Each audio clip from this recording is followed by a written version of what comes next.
Hi knitters, and welcome back to Wildflower World's knitting channel. My name is Louise and I have got so exciting news I can barely even get the words out, you guys. Look at this. My sweater is just about finished. So what's up for this afternoon, on this Friday afternoon, I'm going to weave in all of my ends. All of the major knitting is done and finished. I just have ends to weave in on both the cuffs. I have a few more tails to do over here because it looks like I did join some yarn to do the ribbing. So that's why I have a couple more. Down on the bottom, we've got the main color for where the ribbing was finished and a couple of tails for my yellow steek.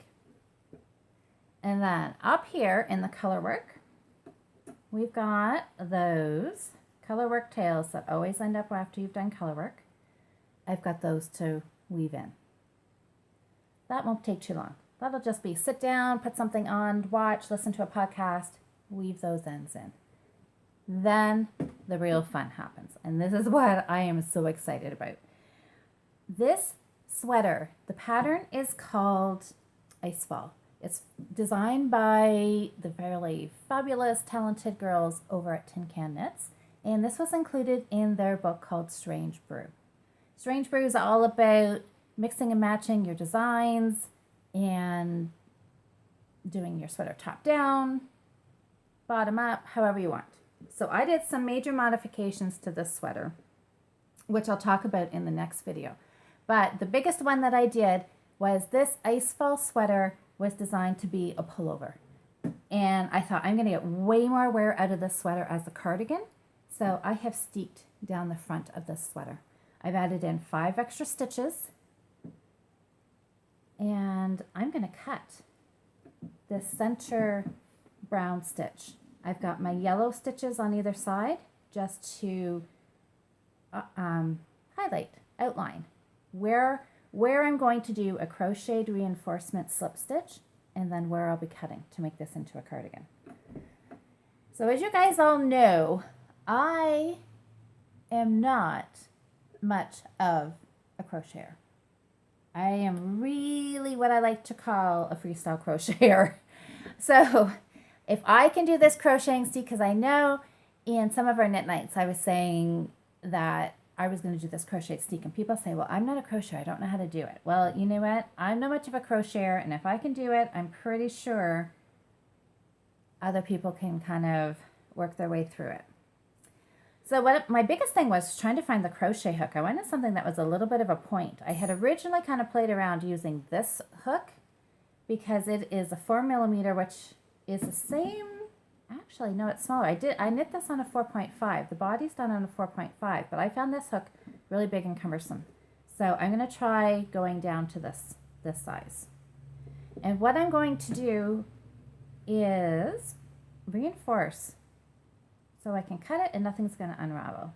So you don't need to be afraid of it. It is a little daunting the first time you do it. First time you cut your knitting on purpose.